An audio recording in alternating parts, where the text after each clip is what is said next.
Good afternoon and good morning, everyone. This is Susan Patrick with STAMLNS, and thank you for joining our steamy July virtual user group meeting. We're going to kind of start things off as we always do. As normal, we have several hundred folks signed up, so everyone is muted upon entry. So if you can't say you can't hear me, there's a good reason for that. We're trying to minimize all that crazy background noise. As we talk about GoToWebinar, a lot of you are just getting so well versed in transitioning from one virtual web tool to another.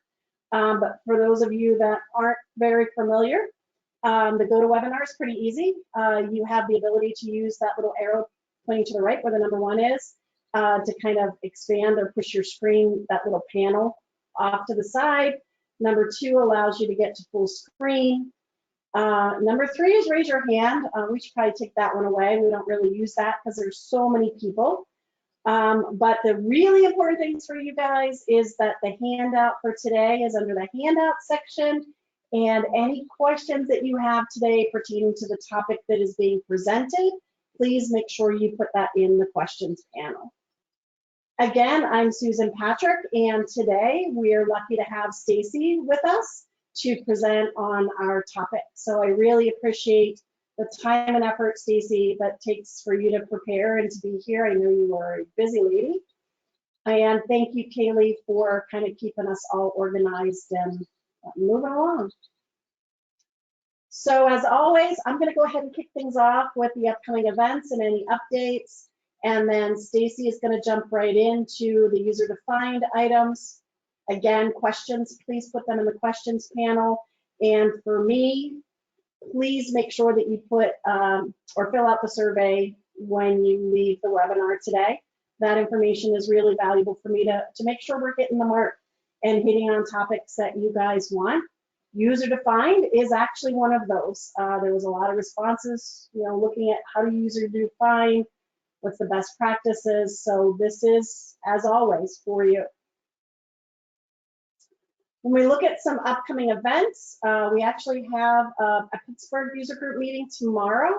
There are a number of us that are meeting face-to-face at Senate's office outside of Pittsburgh.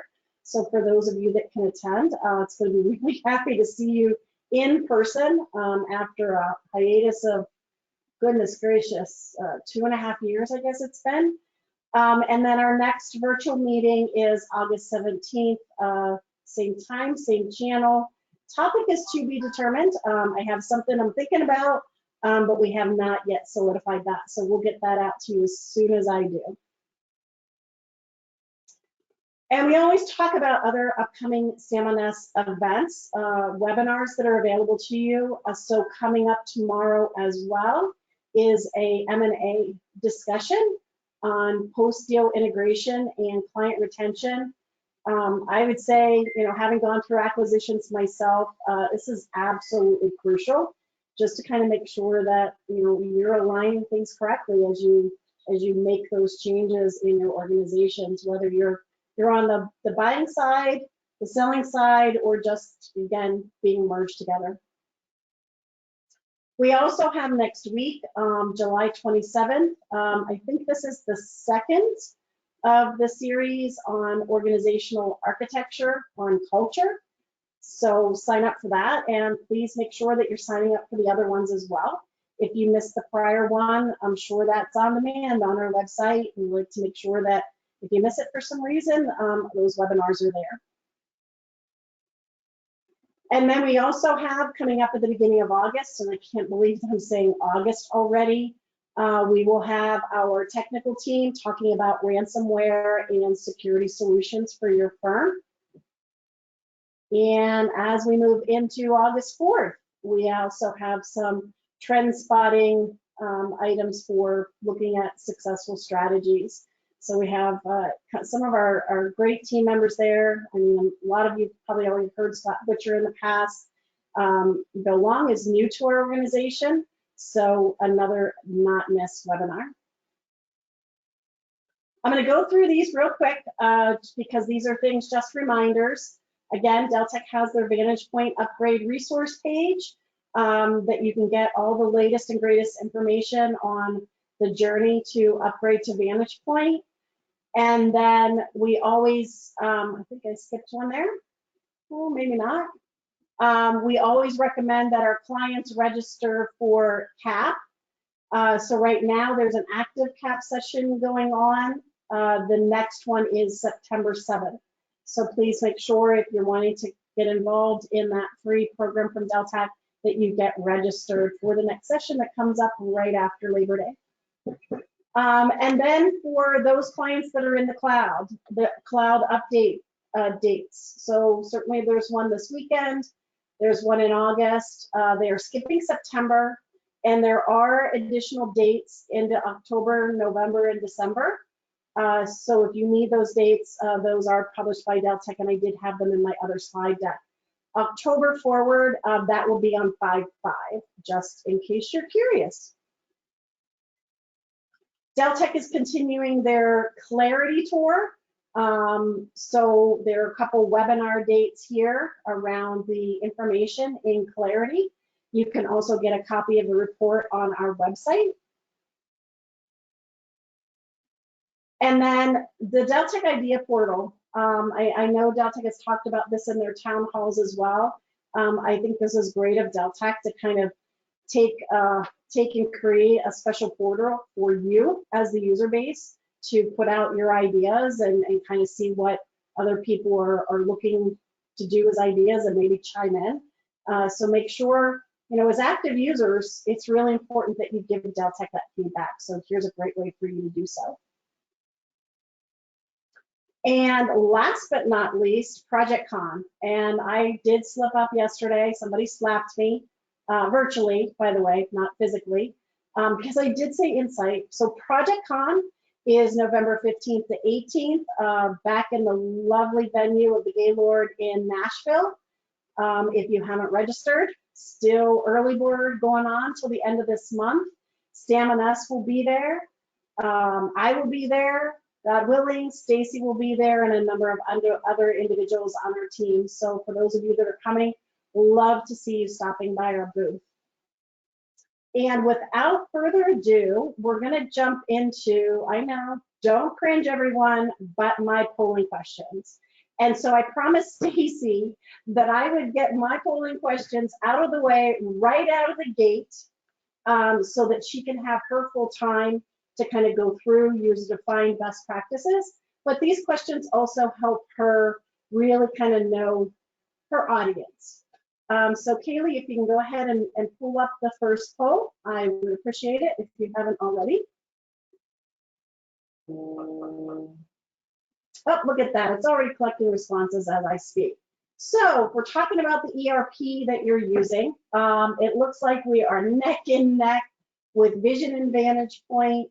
Right now, it looks like still a little bit more on Vision. So we're trending at 51% on Vision, 47% on Vantagepoint.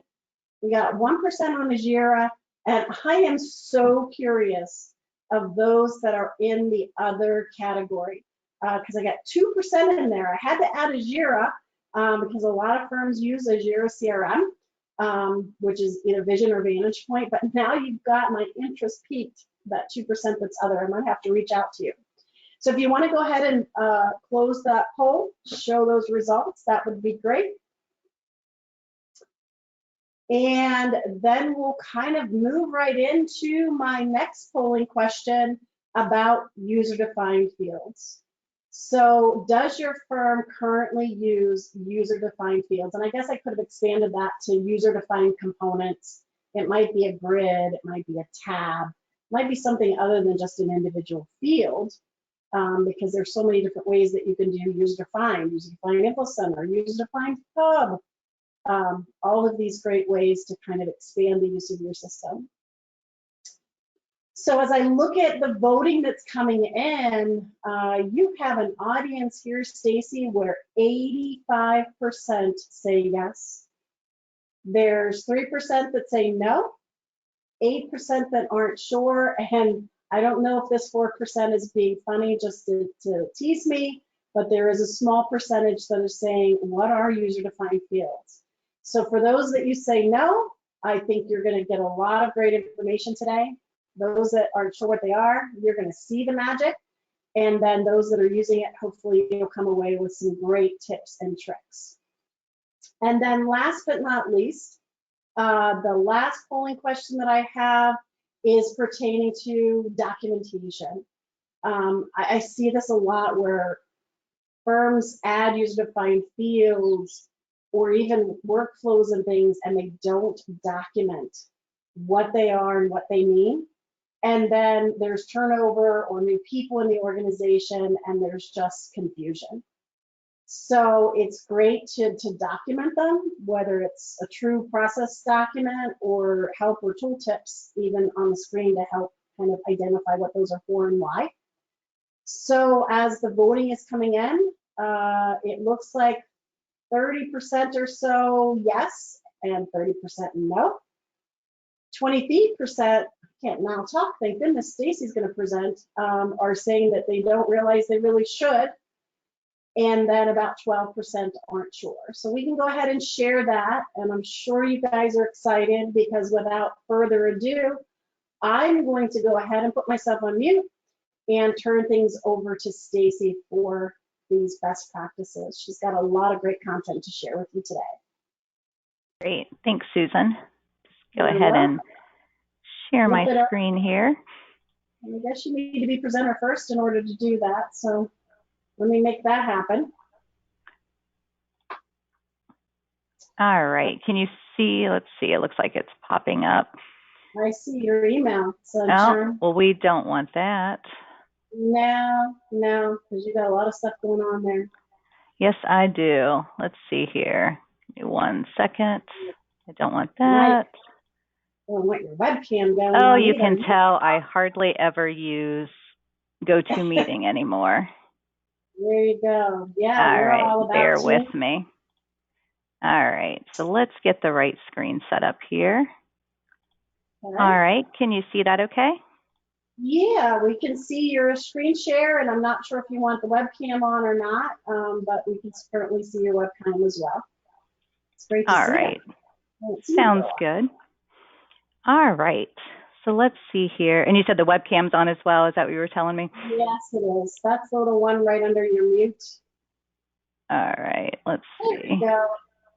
All right, perfect. All right, so thanks, Susan, for the handoff. Sorry for the technical difficulties there. All right, so today, like Susan mentioned, I'm going to be talking about best practices associated to user-defined fields and other customizations that you can make within both Vision and Vantagepoint. So Vision and Vantagepoint admins frequently get requests from users for additional fields and or grids for tracking specific data sets. And at times, these requests may be duplicating the intended usage of standard fields that already exist within Vision or Vantagepoint that the user may not have the ability to access. Requests for new fields, et cetera, should be reviewed as a best practice to determine the intended usage of that field. And as usage of your ERP grows, it's important to document changes and customizations made within the system, including additional fields, workflows that have been created. And as part of your decision-making process, requests should ideally be evaluated to verify standard fields don't already exist that will meet the user's needs, and that the field will be widely used within your organization. So for example, if you have, a one-off request, really need to evaluate if that's truly a field that you want to add or a functionality that you want to add within your system. All right, before jumping in and making any changes, you'll want to make a plan to verify that the change won't affect any of your existing reports, workflows. And then once verified, the changes, again, should be documented within your user guide or data dictionary documents. All right, and one thing that I think is typically forgotten is, your ERP, whether you're on Vision, Vantagepoint, or what have you, it's really a shared resource for your entire organization. So rather than working in separate silos, as a best practice, it's recommended that a committee be formed with representatives from key stakeholders in your organization to funnel change, request reviews, and to collaboratively manage your ERP. And ideally, that committee should include team members from applicable groups throughout your organization, such as accounting, business development and marketing, maybe your executive management team, and project managers. All right, and the responsibility of the change management committee would be to review each request by asking a series of questions. And I'm getting an echo, so I don't know if one of our organizers is on mute or if anyone else is hearing that. But you want to ask your... Oh, okay, must just be me. So you're, as those requests, you'll want to make sure, you're getting the details, ask key and pointed questions such as, why does the requester want the field? Can an existing field or grid meet their needs? Maybe they just need modified somewhat to have additional values available. Would other groups benefit from this change? And if so, should others be included within the planning for the field setup? Does it solve a problem or eliminate dual entry? Has the request been fully scoped? Would the intended purpose be better served in a user-defined info center or a hub versus a field or user-defined grid within a standard area in the system? Finally, will workflows be needed and or will searches and reports be needed? All right, and then once that initial request has been approved, further evaluation and decision should be made based on these sets of questions. Will an existing field, again, meet that requester's need? What is the business purpose of the field, the grid, or maybe that user-defined info center or hub that you're creating? And then finally, what will the output be? How will the field be utilized within reports, searches, maybe alert notifications or dash parts within your system? Who's going to be not only responsible for entering that data, but who's going to be maintaining that data? Is it an individual or maybe a specific group within your organization? And not only that, but who's going to be responsible for performing quality reviews on the data, quality checks to make sure that a field is populated as intended so you get those results that you're expecting. All right, so as you're going through your decision-making process, you definitely want to review all of your existing fields to truly verify that that new field or component is needed. This would include checking fields that have been hidden in Screen Designer, as well as reviewing lists of user-defined fields that have previously been created and then maybe hidden or have been abandoned over time.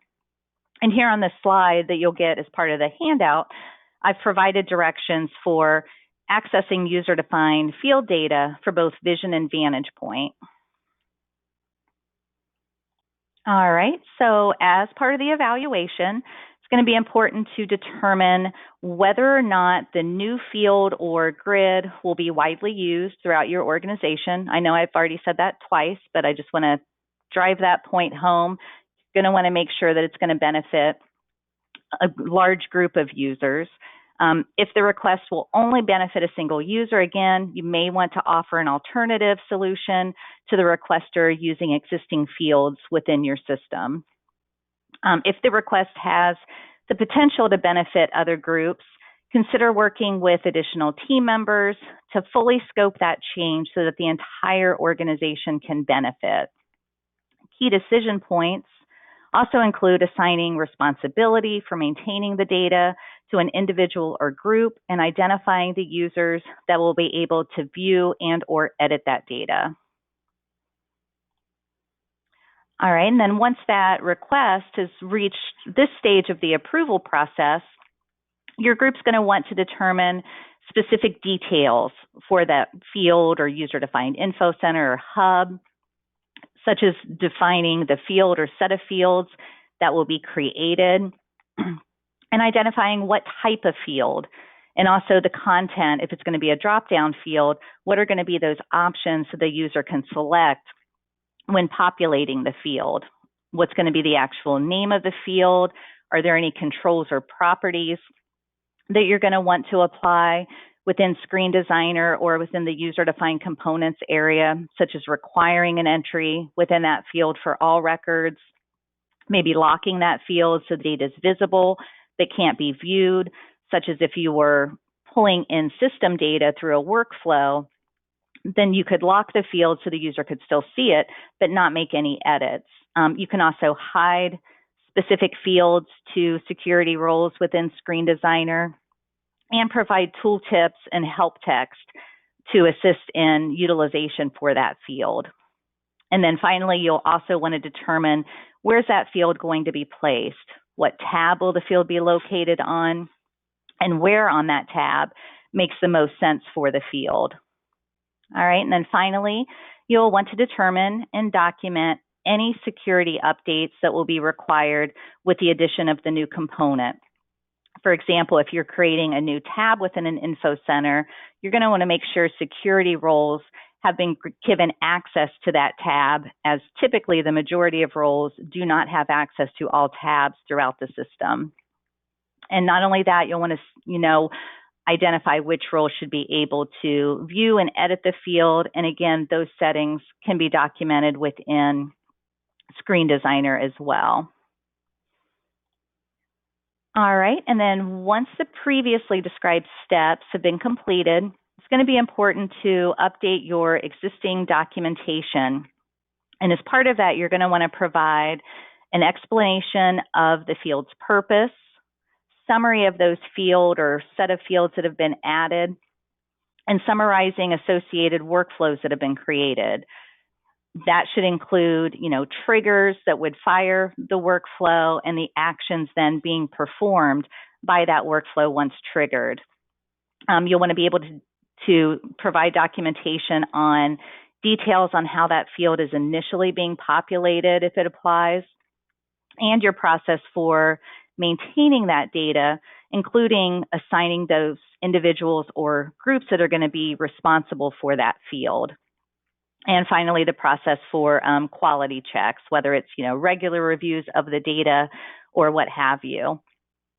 If the new request will create a new or update an existing process, you should also consider creating a process flow document, such as if a go, no-go form is currently being documented outside of your system and you want to bring that into Vision or Vantagepoint.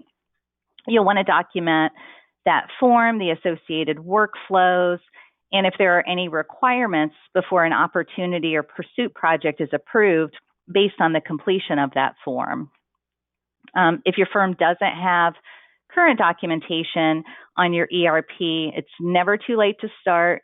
This will assist not only new users, but as Susan referenced at the beginning of our presentation, it's a valuable tool when staff turnover occurs so that someone can go in and reverse engineer and understand, why fields were created and their intended purpose. All right, and once documentation is complete, be sure to share that information with your users. Store the document where all users can access, such as on your firm intranet or potentially a user-defined info center or hub directly in Vision or Vantagepoint. Process should be established to maintain your documentation as new custom fields and or workflows are added or other enhanced standard features are added, which is the case with those of you that are already on Vantagepoint, constantly having updates with additional functionality. So you'll want to document those features that you're taking advantage of. All right, and when we talk about user-defined fields in Vision, it's important to know that custom tabs can be added to info centers in addition to your user-defined fields and your grids. We recommend grouping fields by tab location within the custom fields area in user-defined components. And here you can see an example of that where my go, no-go fields are all grouped together, so it's easy to manage that information. And use unique names. Definitely don't repeat names of standard fields and or standalone fields within grid columns for ease of searching. For example, you wouldn't want to include a field name within a user-defined grid with the name of status, as this can cause confusion when users try to access the field in searches, as all existing info centers will have a standard status field. In Vision, user-defined field names can be changed after the initial save. Choose the type of your field very carefully. Once field types are set in Vision, they can't be modified. The exception to this rule is that drop-down fields can be changed to lookups instead. If you have a large selection of possible entries for a drop-down field that you're scoping, a lookup would be a better option, as it would allow users to search on the field content rather than scrolling through a long list of options with the drop-down. Remember that multiple standalone fields can be used in reports. However, users can only select a single grid within reports. Standalone fields can also be viewed and edited within the list view. Need to remember that fields that are contained within a grid cannot be added to list views, and that's whether or not they are standard fields or user-defined fields or columns within grids. You will not be able to add those to list view within Vision. All right, so let's jump into Vision and take a look at where those user-defined components are managed within the system. So in order to add user-defined fields, you would need access to configuration, general, and then user-defined components here. All right, and here is a good example where this is a user-defined info center that I've created in my demo database. What you see in the first column is the tab where that specific field is located. The second column here is your label, and your label doesn't necessarily have to match your column database name. So here I've got a series of questions. You know, as a best practice, I don't want a super long column name or field name within the system. So here I've done a simple abbreviation that just stands for CSS, and then they're numbered sequentially after there, CSS standing for, you know, client satisfaction surveys in this example. So that way, when I run a search, I can search easily by that column database name, and I still have the ability to change, you know, how that field is displayed in cases for when you have questionnaires, whether, you know, it's a go, no go, or maybe a project closeout process, something along those lines. All right, so let's scroll down to the bottom and we'll walk through quickly how easy it is to create a user-defined field once that request has been approved. So I just scroll down to the bottom. I've selected this last row within the grid, and I can just simply go into Insert, and then the required fields for entering the data are going to be highlighted, just like when you're creating a new info center record. So first we'll have to define the tab location for the field, and then also the label. So we'll just give this a quick update here.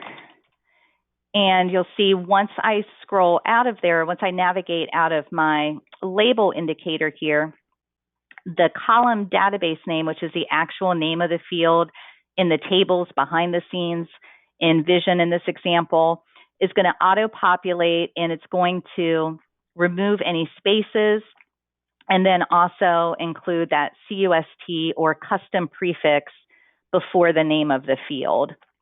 It's really important not only to keep your names as short as possible and as descriptive as possible, but also not to include any special characters. If I would have included a special character, you know, in here, it would have removed it within this item anyway, the majority of them for the most part. But special characters in your column names, they can throw off if you tried to choose that field in an import, for example, later on. Okay, so once you've got your tab location, field name set, then you will have to decide, you know, what data type that you want the field to be. So if I select date, you'll notice when I selected date over here in the default value, it will auto-populate with the current date. And I've seen a lot of users forget to remove that default setting because they want that date to be unique for a specific record. If you leave it as default to the current date, every time you create a new record within that info center, the current date is going to be populated within that specific field, which may not be, the intended purpose. So you can remove that at any time, just by deleting that field.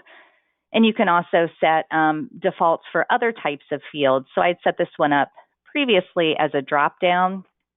And if I click on the options here for the values, you'll see that we have the value, and that would be what's displayed in the actual drop-down list that the user sees. And then you have a corresponding code as well. And we'll go ahead and add in a second line so you can see how that initially populates.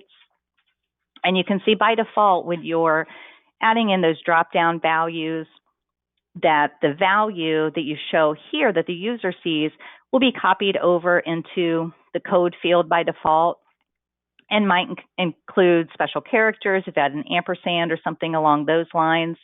So as a best practice, we typically recommend that you just enter in a very simple numeric code there. The code would not be seen by the user. They're only going to see that descriptive value anyway. All right, and when you have drop downs, you'll notice here at the bottom by default, the limit entry to values list is selected. And as a best practice, we recommend that you leave that so that you're always getting the results within that field that you would be expecting to be able to search reliably, be able to sort and group within your reports. If you deselect that within Vision, then the user is no longer limited to a dropdown that already exists or a value that already exists within that dropdown. They can enter in any type of data within that field, which may give you, some unexpected results when you're trying to utilize that field in other areas of the system. Okay, so just remember, by default, as a best practice, if you are selecting a drop-down field, we recommend that you leave that option selected. All right, and then finally, like I mentioned, one of the things that you can do within Vision is you do have the ability to modify existing field names. So I'm going to jump into another info center quickly here.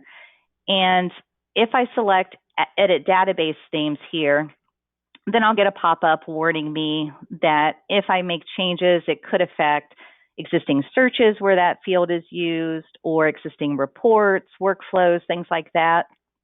But once I select that, this database column name becomes open. So maybe you have some existing older fields that are the same name as standard fields that are available, and you want to clean that up so it's easier for users to search and report on that field.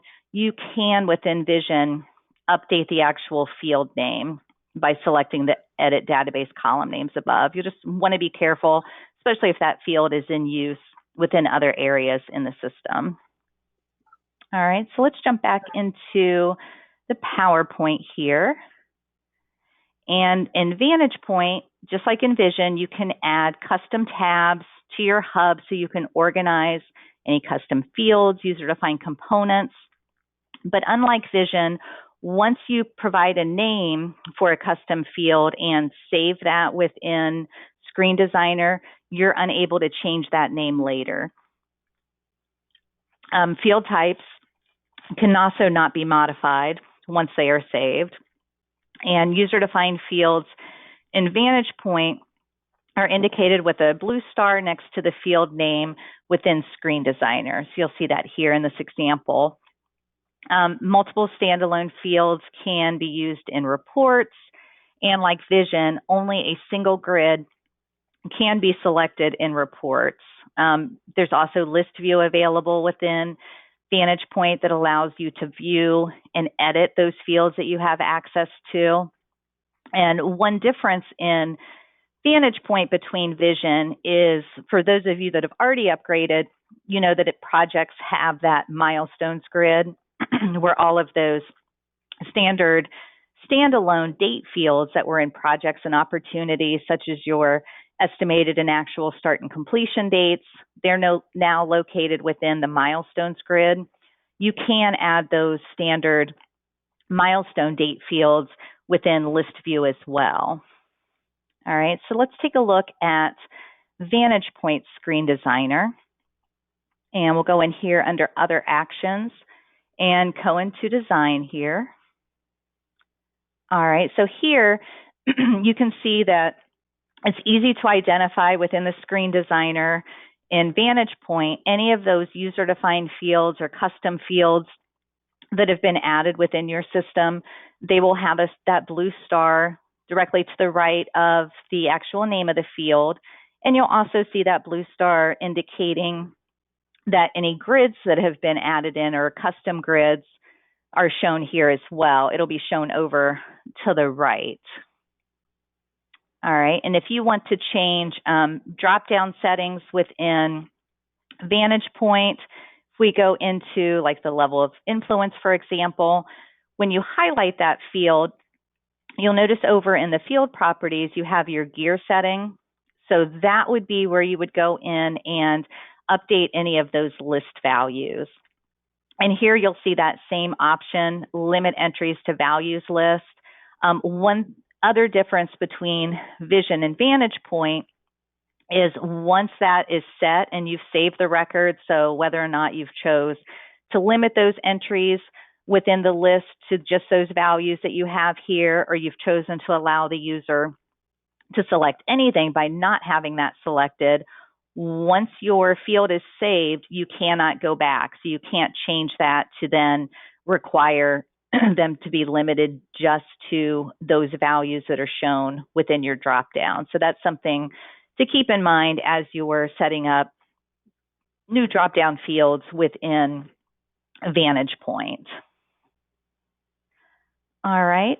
And if you wanted to delete a field within Vantagepoint, you can just simply hover. You'll see the X here, and if you select that X, that will then remove the field, that user-defined field from Vantagepoint. You obviously, can't delete standard fields. You can only delete those user-defined fields or components that have been created within the system. Okay, and then one thing that's nice about Vantagepoint is you don't have to jump back and forth between a lot of different areas like you do in Vision, where you go into user-defined components. That's where your field and your grid settings are initially configured and maintained. Then you have to go into the Info Center, go into Screen Designer, move your field to the appropriate location. Here in Vantagepoint, the fields are created within Screen Designer, and you can also go in under Other Actions and get a quick listing for any user-defined components that have been added to your system. This will include fields, grids, dividers, any labels or helper text that has been added to the system.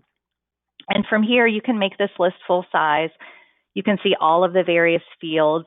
And just like the other grids within Vantagepoint, from here I can filter. So if I'm looking for, just those fields on a specific tab or area like the summary pane, I can filter that really quickly directly within this list. And I can also export a list of all of my user-defined components directly into a CSV or an Excel file, which is nice. So when you're doing maintenance or want to review, what you currently have, you can do that really easily right within Screen Designer here. Okay, and one last thing I want to point out in the Screen Designer Other Actions is this Restore Defaults button. You want to take special care when you're in the Screen Designer not to select that, because when you do, all of those default settings, so default field locations, any security associated to those fields will be reset to the default values, so you will lose any other customizations that you've made within the hub, within Screen Designer. So it's really careful. I have had a client in the past, select that by mistake, and there is no undo button. So you'll want to, take your time and make sure you're selecting the right option when you're here within the Screen Designer in Vantagepoint. All right, so we'll cancel that and we'll jump back into our PowerPoint here and talk about the user-defined grids. So in Vision, grids can have, one or multiple columns or fields within that grid. And as grids are being set up, we recommend considering including a grid name as a prefix to that field or column name to allow for ease of searching. So in this example here, in the Employees Info Center in my demo, I have a user-defined grid that's been created for tracking professional memberships. And each of the field names has been prefixed with AFF, so they're all grouped together. So it stands for affiliations. It could be, an abbreviation or actual part of the grid name itself, but that way it's a lot easier for individuals to search on that specific field within the system. And again, fields within grids cannot be added into list view. You can set your preferences for numeric and currency fields so that the sum amount can be displayed on the screen by including that include and report total. So not only can you summarize and subtotal those amounts within reports, but you can also see that information displayed directly on the screen as well. You can associate workflows to grids. What you can't do is have a simple workflow insert a new line automatically within a grid based on other conditions being met. If you want to insert a line into a new grid, that will require what's called a stored procedure or more of a complex workflow that takes some SQL programming. All right, so let's go back into Vision and we'll take a look at a custom grid. So before we were on the Custom Fields tab. Here in Custom Grids, you'll have two separate areas. Your actual grid names are located in the top grid, your custom grids, and then based on the grid that you've selected, the actual fields or the columns for those grids will be displayed. So if we jump into my potential teaming partners grid in my Opportunities Info Center, here I have the name of the grid, how that grid is titled, and you can also set the number of rows that you want to display by default. And then down below are each of the fields that are available as columns within that grid. So we've got our heading, and here you can see in the actual field name, I did include, the potential teaming partners and then selected client. So I did use my prefix, and then once I saved it, I just updated my headings there so it would display with just the actual name itself. Okay, and here within grids, you can set the display width. So you can set, how wide each column should be viewed by default so users aren't forced to resize those columns individually. You can set default values. And you can also choose one of your columns or fields within your grid to sort the detail. So in this example, I'm sorting by the client name.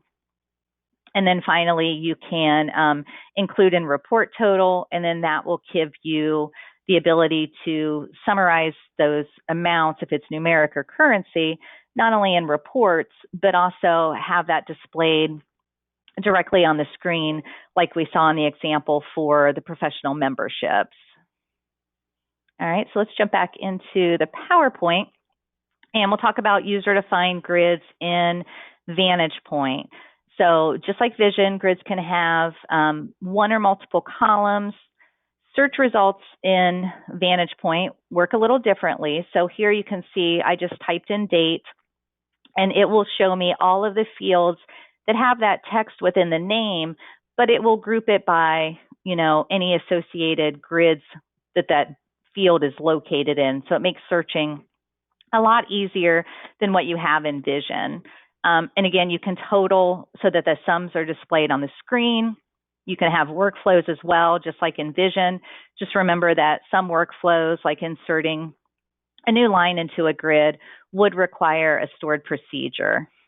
All right, so quickly we'll go into Vantagepoint and take a look at a user-defined grid just to give you an idea of where some of those settings are. So here's my grid. It's a simple grid. I can see I've got, 2 columns here for interest related to the contact. I can go in and check my settings just like we did with the drop-down by selecting the gear icon. And then over here to the left will be my different grids. If there are any specific properties associated with that field will be shown to the right. And I can just navigate back and forth to change those specific column properties. Here you can see the interest is a drop down, and it's kind of hard to see within this specific view, but just like the other areas in Vantagepoint, you can take that to a full screen. So then I can see all of the various options that are available as a drop-down selection for that specific field. And here I can set, those default values. And this is a good example of, unlike Vision, Vantagepoint does not allow the user to set a specific code for values within drop-down fields. These are the codes. It will start with the first line you put in will be DD code 1, and then it will go sequentially up from there. And the purpose of that is to keep those entries small, and obviously then it avoids any use of special characters and things like that. All right, so that'll be a difference between Vision and Vantagepoint. All right, so let's cancel that. We'll jump back into the PowerPoint quickly and talk about naming conventions. We talked a little bit about, using prefixes. We also recommend adding common names or abbreviations, not just to fields located within grids, but also related fields that you might have within a grouping, such as a go, no-go, like we had talked about previously. That prefix will help to identify the field purpose or the grid location and ensures that names aren't repeated and prevents duplicate field names from being displayed in searches. Again, don't repeat standard field names in any of your user-defined fields or columns. And then we'll go into Vantagepoint. Same recommendations here. Just wanted to show the example where I have a go, no-go questionnaire. And here my field name, is very short. It's GNGQ1 to indicate it's the first question. And within my screen designer properties here, I hid the caption. So when it's displayed, you can see that there's no heading for the field. And I created a custom label that allowed me to do some formatting within my text, like making the size bigger, changing the font and the color, things like that, so that it looks more like what the user would see in your standalone form that's kept outside of the system. All right, so let's go in here and we'll talk about additional tips within Screen Designer. Again, you can use text labels to provide on-screen guidance for your users. Over here to the right, I've got an example from Vision where I created a custom label that provided directions on the intended responses within the go, no-go form for this specific item. You can use tooltips to provide directions to users on hovers, when they hover their mouse over the field. And any tooltips that you add in Vision will upgrade to Vantagepoint and be associated to that field. It will be displayed as what's called an info bubble. If you have separate help call out text, such as when you have the question mark that you can push to get, additional detail, that information, anything you've entered there, does not upgrade to Vantagepoint. That's lost on the upgrade. Okay, and in Screen Designer, you have the ability to lock fields, hide fields, make them required, and in the field requirements, you can make those required to all users, just accounting users, or just CRM users. You have some flexibility there, depending on the field and the specific intended usage. All right, and then within Screen Designer, you can also add labels. The difference with the Vantagepoint labels, as you can see here, you can add formatting. So you can change the color of the text, the size, the font. You can, make things bold or italic. You have that flexibility that you don't have in Vision today within Vantagepoint. And then here's an example of an info bubble and how that displays when the user hovers over that little eye within the circle there. All right, and then, as you're going through getting ready to set up those new fields, really important that you select the right type of field. So these are all of the various fields types that are available within Vision and Vantagepoint. Where there are differences, they are noted. For example, client would only exist in Vision, whereas firm would only exist in Vantagepoint. And then here for text libraries, that's been renamed in Vantagepoint to boilerplates. And here you'll notice if you do create a user-defined info center or a user-defined hub, you can add that as a lookup field within Vision or Vantagepoint as well. Okay, and here's just a comparison between drop-down and lookup data types. And again, this only applies to Vision because Vantagepoint already allows the type ahead searching within those drop-down fields. So it kind of negates the reason to have a lookup type as a separate field. Okay, and here we're talking about the differences between character fields and memo fields. Character fields are text fields that allow for any entries, but they are limited to 255 total characters, and they cannot contain any formatted text. Both fields are searchable, but when you have a memo field, the only operator that you can utilize is the contains operator. All right, and here's just a quick tip on if a checkbox field is requested, for example, you might want to consider instead of a checkbox field, depending on the purpose of the field, a yes/no dropdown instead. A couple reasons for that. If you wanted to require an entry within that field, you really couldn't do that with a checkbox because then you would be requiring that the checkbox is selected, which might not make sense for all of the records. So it's just something, to think about as you're setting up those fields. All right, and then currency and numeric fields. Just be aware that Vision will not recognize 0 or null values within currency or numeric fields as a field entry. So if you require one of those fields, the user would not be able to save that record until they put an actual value in. So it will not recognize 0 as a value. Another thing worth noting within these types of fields is numeric fields cannot be sorted or grouped. All right, and then finally, we talked about all the standalone fields, those grids.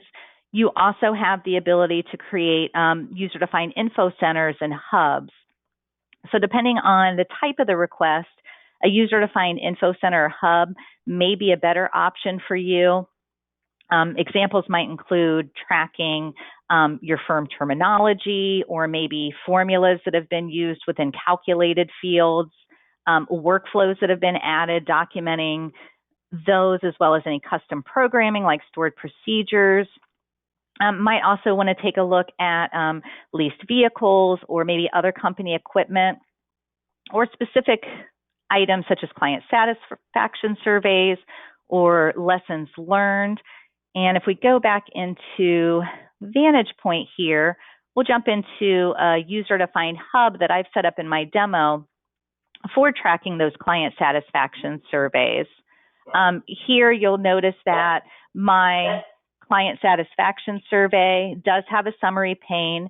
You can add those to your user-defined hubs, any of your user-defined info centers that you had in Vision before the upgrade. Those can be added in as well. You would just have to change the hub preferences accordingly. Okay, and here's a good example of adding in those custom tabs so that users aren't scrolling through a long list of questions. They can jump to very specific details and see that by just navigating to that new tab. And you can also associate and create workflows within user-defined hubs. So here, this Net Promoter Score is an average of all of the specific Net Promoter Scores, which are an average based on those responses in this specific example. So you can have workflows. You will also have standard reports like list reports and summary reports that you can utilize within user-defined info centers and user-defined hubs. All right, so we'll go back into our PowerPoint and walk through some of those best practices. So don't forget, fields can be moved between tabs. That includes custom fields and user-defined fields or grids that you've created. On upgrade to Vantagepoint, field placement will be set back to the default. So your user-defined fields may need to be reorganized. Any of those that are located on user-defined tabs in Vision will maintain their tab setting, but not necessarily the order that they appear on the tab.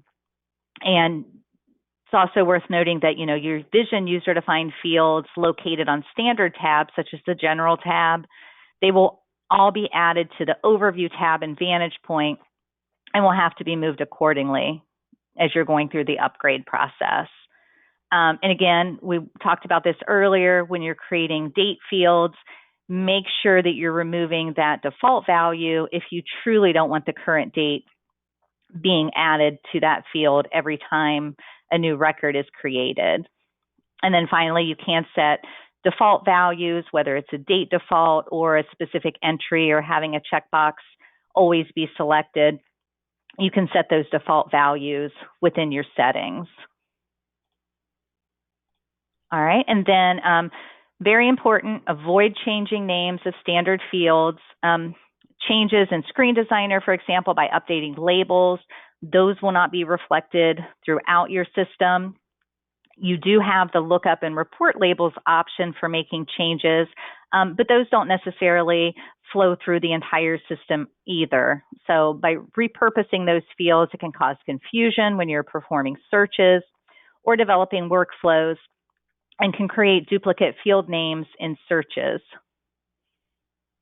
Okay, and similar to the renaming, you're going to want to avoid repurposing any standard fields, as this change can result in the field being used for a different purpose than it was originally intended.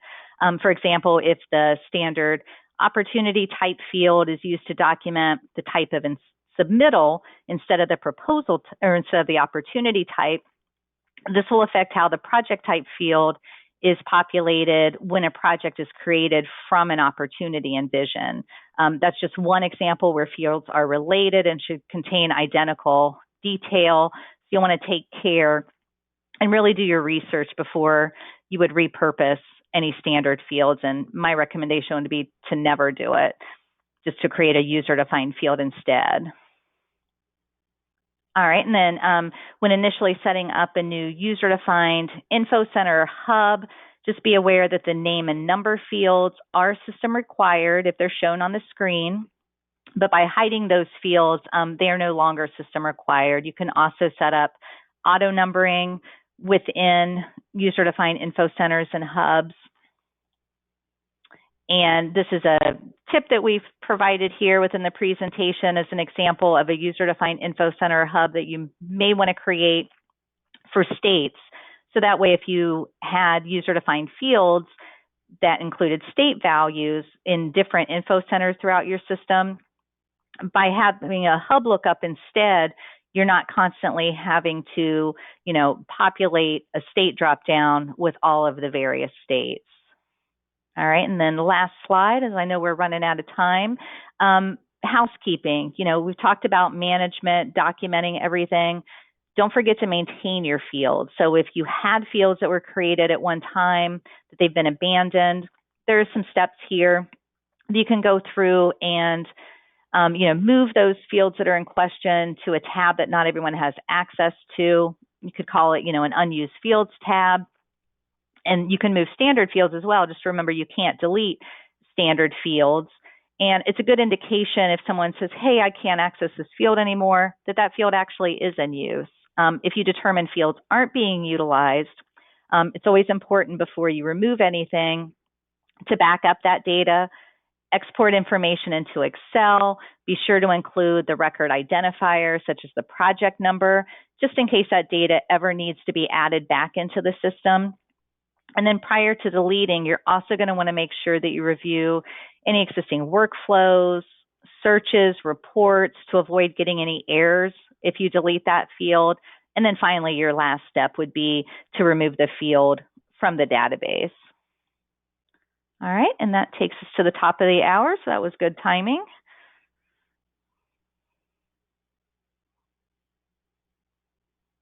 And Susan, I don't know if there were any questions, or I know we're out of time.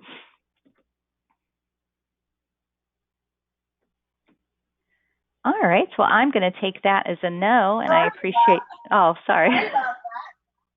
Mike could not get to my mute button to save my soul.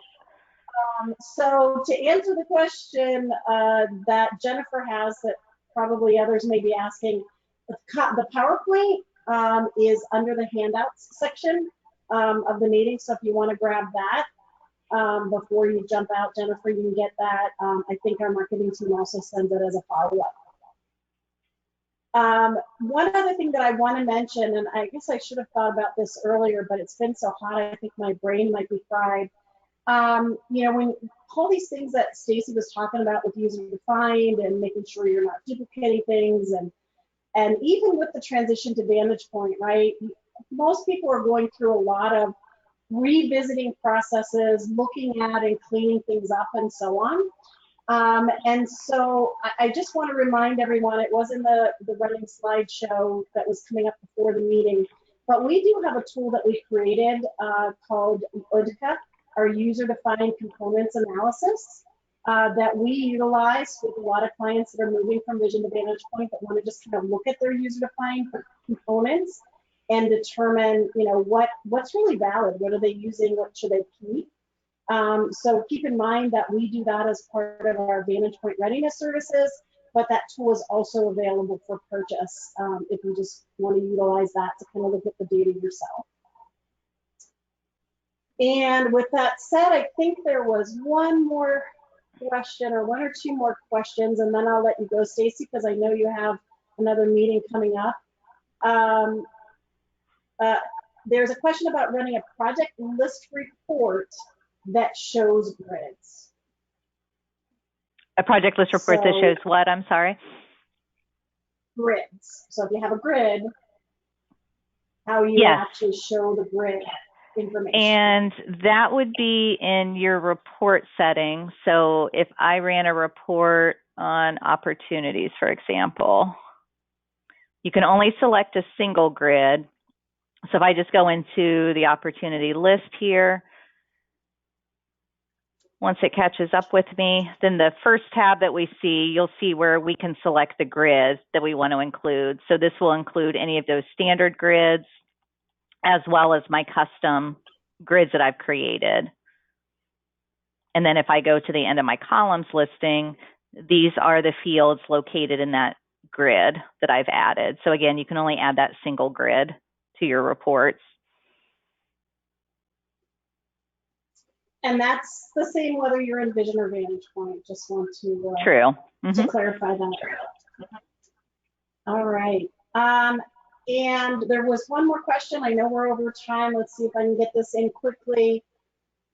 Is it possible to have a field, yes or no, dictate or make a further field mandatory? And the answer to that is right now, no. Unless you know something I know. You could do it through a validation workflow. So that would be a good example of either a validation error or a validation workflow where you could prompt the user to provide related details. I see that a lot in like opportunity source or project source when you're tracking pursuits in Vantagepoint, where if the referral source is an employee, for example, they want to know which employee should be associated within that employee referral field. Right, but it's not in the field itself. Not in Screen Designer. No, you would have to use a workflow. Right, yep, absolutely. But I know that's been a request that a lot of people have brought to us in the past, so great idea for the Idea Portal folks because that's not the first time that we've heard that request, and obviously the workflow that Stacy mentioned is certainly a workaround. All right, well, fantastic, everyone. I don't see any other questions. Thank you, Stacy, for hanging around for an additional 5 minutes, and those of you that are still kind of hanging in there. We're going to go ahead and close this out, and everyone stay cool. I know I'm going to try to, and we will see you in August. Thanks, everybody. Thanks, Stacy. Bye.